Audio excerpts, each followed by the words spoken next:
주옵소서 하였더라. 아멘.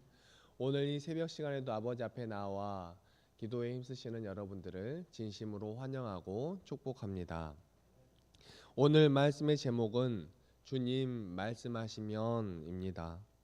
오늘 본문 말씀은 시내산에서 하나님께서 이스라엘 백성들을 자기 백성 삼는 모든 준비를 하신 후에, 그러니까 애굽에서 이스라엘 백성들을 번성케 하시고 인도하여 내신 하나님이 그 백성을 시내산으로 이끄셔서 자기 백성 삼으시고 그 백성에게 언약의 징표로 성막을 주시며 십계명 등 법을 제정하여 주십니다. 그러한 과정이 출애굽기에 나오며 또 법의 자세한 내용이 레위기에 기록이 되어져 있고 민수기까지 연결이 되어져 있는 그러한 내용 가운데 있었지요. 그리고 그 모든 과정, 곧 하나님이 이스라엘 백성과 언약을 맺고 그들 가운데 함께 하시는 그 과정이 지난 후 이제 하나님의 때가 되어 이스라엘 백성이 드디어 출발합니다. 하나님이 명령하시는 곳, 하나님이 가라 하시는 곳, 하나님께서 주신 그 땅을 향해서 출발하시는 것이죠. 그 출발의 시작은 하나님의 임재, 곧 함께 하심의 상징으로 나타나는 구름 기둥이 성막 위에 떴을 때 시작되는 것입니다. 구름 기둥이 일어나니 온 백성이 진영을 갖추고 행진을 시작하는 것입니다. 민수기를 장소적 개념으로 단락을 나눈다면 1장 1절에서 10장 10절까지는 시내산에서 머물러 있던 이스라엘에 대한 말씀이었고, 또 10장 11절부터는 오늘 읽은 본문부터는 모압 평지로 향하는 광야를 장소적인 배경으로 하고 있습니다. 백성들의 마음에는 곧 가나안에 들어가서 그 땅을 차지할 수 있을 것이라는 희망으로 가득 찬 출발이 지금 출발인 것이죠. 출발한 이때는 둘째 해 둘째 달 스무날이었습니다. 성막이 완성되고 인구조사를 시작한 지 19일 만의 일입니다. 그리고 출애굽한 지는 만 1년하고 한 달 그리고 5일 정도가 더 지난 시점입니다. 이스라엘 백성들은 이제 시내 광야를 떠나지만 머물러 있던 시내 광야를 떠나지만 두렵지 않은 것은 하나님께서 그들의 진영 가운데 함께 하신다는 것을 믿었기 때문에 그렇습니다. 이제 광야로 나아가야 하지만, 그리고 적들이 있는 곳으로 나아가야 하지만, 이제 전쟁터로 나아가야 하지만 그것이 두렵지 않았던 것은 하나님께서 그들의 진영 가운데 함께 하심을 믿었기 때문에 그렇습니다. 임재의 구름이 시내산을 떠난 바란 광야에 머무른다고 기록이 되어져 있죠. 여기서 바란 광야라는 표현은 시내 반도 안에 있는 바란 광야, 신광야, 그리고 찐 광야 중 나중에 도착하게 될 이제 가데스 바네아가 위치한 바란 광야에 도착하여 머무르게 될 것을 미리 표현해 놓은 것입니다. 실제적으로는 이 가데스 바네아 이곳으로 가기 이전에 머무르는 곳이 두 곳이 더 있었습니다. 그런데 출발해서 그쪽으로 이제 도착할 것을 미리 표현해 놓은 것이라고 알 수 있죠. 12절에서 자기 길을 가더니 라는 표현에서 할 수 있는 것처럼 시내산과 바란 광야 사이에 여러 단계의 이동이 있었음을 알 수 있는 것입니다. 이 사실은 민수기 33장에 언급된 광야 여정을 볼 때도 분명하게 나타나고 있습니다. 이스라엘의 진영은 약속된 것처럼 하나님의 언약궤가 가장 앞에 서서 가고 그 뒤를 동편의 유다를 중심으로 좌우로 이사갈 스불론 지파가 뒤따르고 그 뒤로 게르손과 무라리 자손들이 성막을 운반하며 이동하였습니다.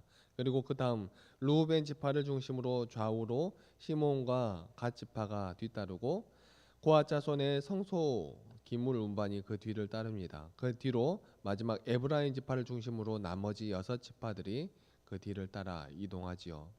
그러니까 동쪽 지파 사람들이 먼저 앞장을 서고 그 뒤를 남쪽 지파 사람들이 따르는데, 남쪽 지파들보다 그 앞서 성막을 거둔 게르손 자손과 무라리 자손이 성막을 들쳐매고 이동을 합니다. 이 성막을 들쳐매고 이동을 하는 이유는, 이들이 앞장서서 가는 이유는 어느 곳에서든 구름 기둥이 멈추면 그 곳에서 재빨리 성막을 준비하기 위해서 성막을 먼저 세워서 뒤따르는 고아 자손의 성물들이 그곳에 바로 성물들도 준비를 하고, 그러니까 그 성소를 준비하기 위하여서 성막을 준비하기 위하여서 이렇게 이동을 하는 것이었습니다. 언제든지 구름 기둥으로 대표되는 하나님의 임재, 곧 하나님께서 멈추시면 그곳에 바로 성막을 준비하려는 그러한 모습이 보이는 것입니다.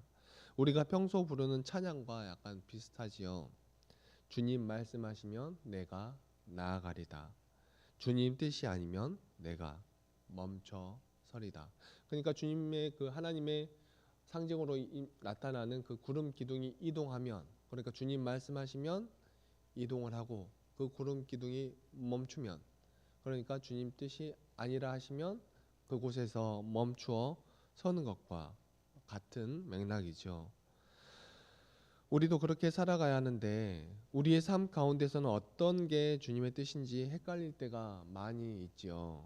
그런데 이스라엘 백성들은 그냥 눈에 보이는 그 구름 기둥이 멈추면 서면 되니까 오히려 직관적으로 알 수 있을 것 같기도 합니다. 아무튼 이들은 실제로 아주 숙달된 모습으로 신속하게 성막을 걷고 성막을 다시 치는 등의 모든 그런 일을 지속적으로 수행해야 했을 것입니다. 그런데도 이 사람들은 그런 것 가지고 군소리하는 모습 하나 찾아볼 수 없습니다.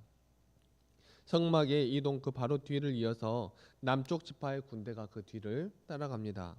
앞서 6지파가 이동했고 뒤로 다시 6지파가 뒤를 따르는데 서쪽 지파 사람들이 앞서, 즉 이스라엘 진영의 한 가운데에서 고아 자손이 성물, 즉 성소의 기물들을 어깨에 메고 이동을 합니다. 마지막으로 후방을 책임지고 경계하면서 뒤따르는데 단, 납달리, 아셀 지파가 그 뒤를 이어서 행진을 합니다. 이들은 후방의 군사적 그 위협을 책임지고 방어해야 했기 때문에 군사적으로는 단지파가 그러한 믿을 만하게 강력했음을 의미할 수 있습니다. 실제로 단지파는 이스라엘의 1차와 2차 인구조사에서 유다 지파 다음으로 가장 많은 군사를 보유한 그런 지파이기도 했습니다. 구름을 따라 법궤가 움직이고 그 뒤를 따라 백성들이 행진하는 그 장면에 대한 묘사가 진행되는 중간에 모세의 장인 미디안 사람 르우의 아들 그 호밥과의 만남이 잠깐 언급이 되지요. 성경에서 모세의 장인이라고 표현된 3가지 이름이 나오는데 이 부분을 조금 이해하기가 힘들기도 합니다. 한글 성경으로 볼 때는 약간 그런 부분이 있습니다. 본문은 모세의 장인을 호밥이라고 언급하고 있는데 이는 사사기에서도 동일하게 표현을 하고 있습니다. 하지만 출애굽기에 보면 모세의 장인은 르우엘이라고 나와 있고 또 이드로라는 이름으로 나오기도 하죠. 장인이라고 번역된 히브리어 단어가 처가 쪽 친척을 나타내는 로텐이라는 단어인데 그 단어를 포괄적으로 호칭하는 단어, 그러니까 처가 쪽을 포괄적으로 호칭하는 단어이기 때문에 이런 헷갈림이 나타날 수 있습니다. 그런데 그 부분은 크게 신경 쓸 부분이 아니고 실제로 보통은 호밥을 모세의 처남 정도로 이해를 합니다. 그러니까 모세가 요청을 하고 호밥이 거절을 하고 또 모세가 포기하지 않고 다시 간곡히 요청을 하죠. 호밥이 마지막에 어떠한 답을 주었는지 본문은 나타내고 있지 않지만 이후의 역사에 등장하는 미디안 족속이 가나안 땅에 있는 것으로 보아서 함께 동행했을 가능성도 있습니다. 호밥을 그렇게 같이 가자고 요청하였던 것은 호밥이 성막 짓는 그러한 것을 알고 있기 때문에 재빨리 성막을 준비하는 데 도움이 되었을 것이다 라고 생각해서 모세가 이렇게 간곡히 요청을 하였던 것으로 보입니다.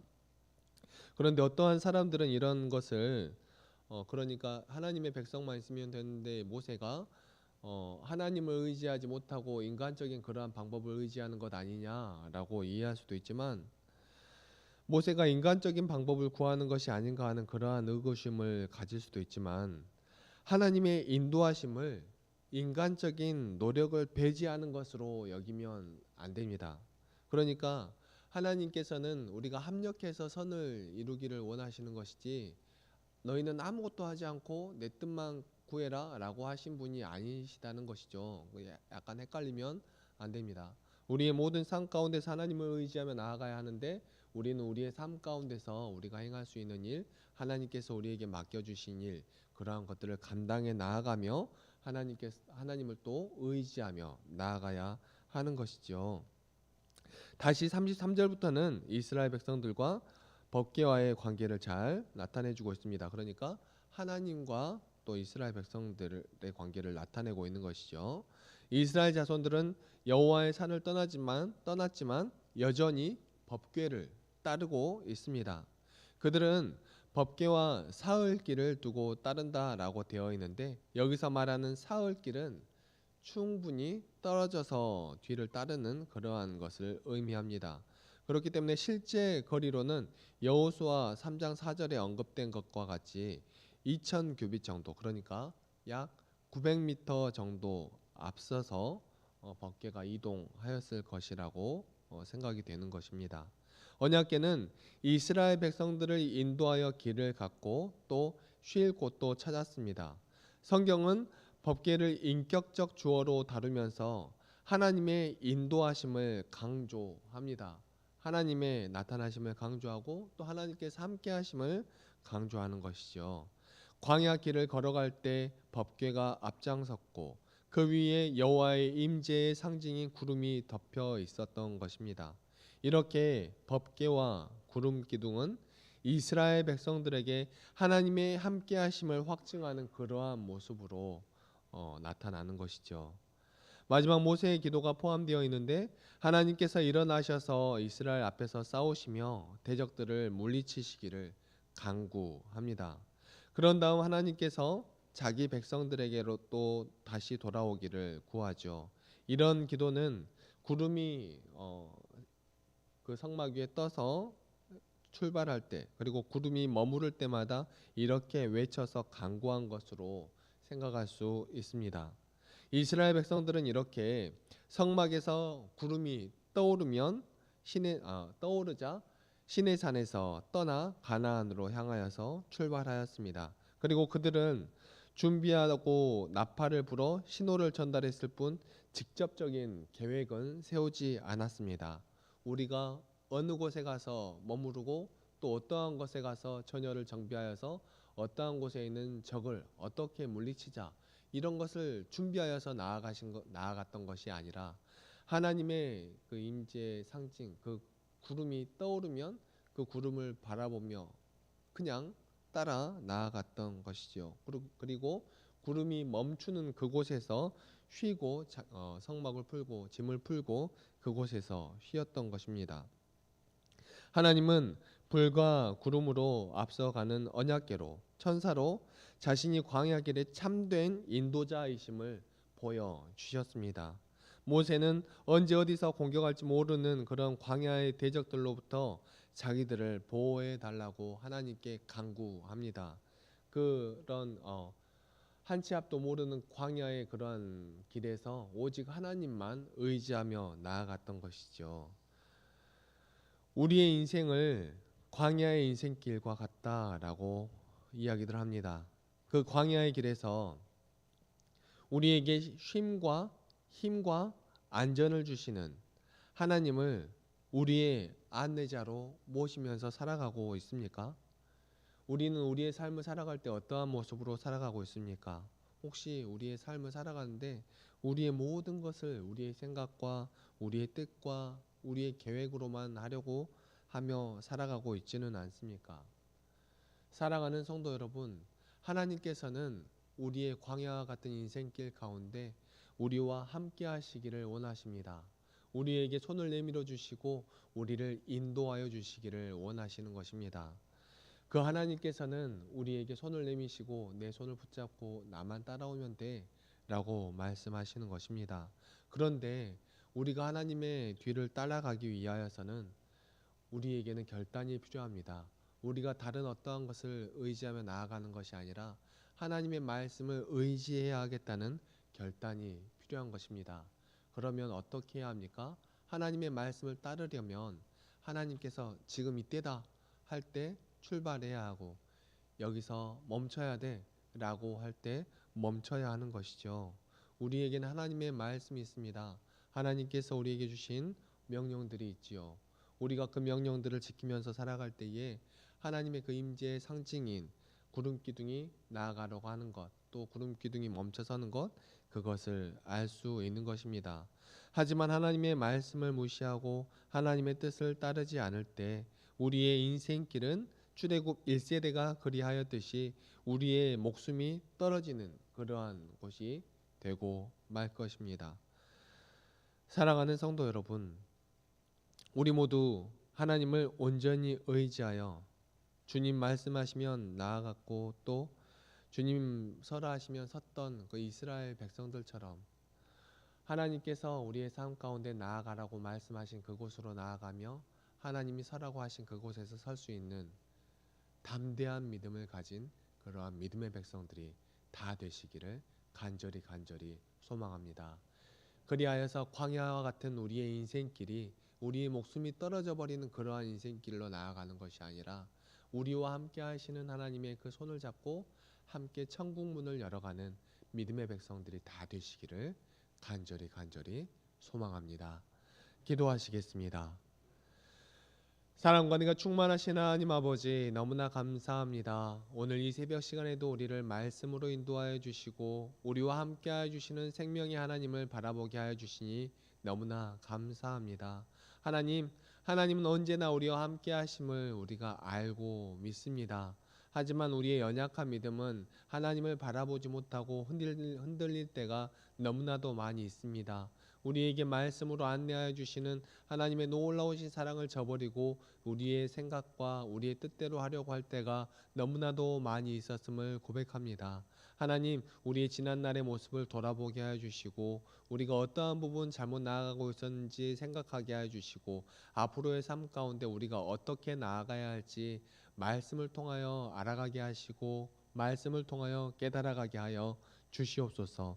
지난날의 우리의 모습이 하나님을 따르지 않는 그러한 모습이었다면 이후로의 모습은 하나님의 말씀에 순종하여 하나님의 백성된 우리로서 정말 하나님을 우리의 마음 가운데 모시고 하나님의 말씀을 우리 가운데 모시고 하나님의 법을 우리 가운데 모시어서 우리와 함께 하신 하나님의 그 말씀을 따라 하나님의 말씀대로 하나님을 사랑하고 이웃들을 사랑하며 나아갈 수 있는 우리들 될 수 있도록 하여 주시고 우리의 삶 가운데 예수 그리스도 그 생명의 복음을 우리의 삶 가운데 증거하며 나아가는 우리의 이웃들에게 증거하며 나아가는 우리 믿음의 백성들 다 될 수 있도록 도와주시고 인도하여 주시옵소서.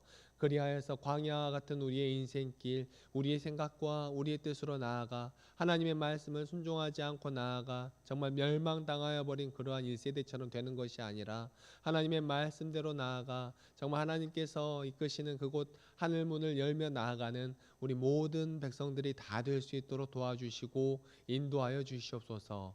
오늘 우리의 삶을 모두 아버지께 올려드리기를 간절히 소망하오며 이 모든 말씀 사랑이 충만하신 우리 주 예수 그리스도의 이름으로 기도하옵나이다. 아멘.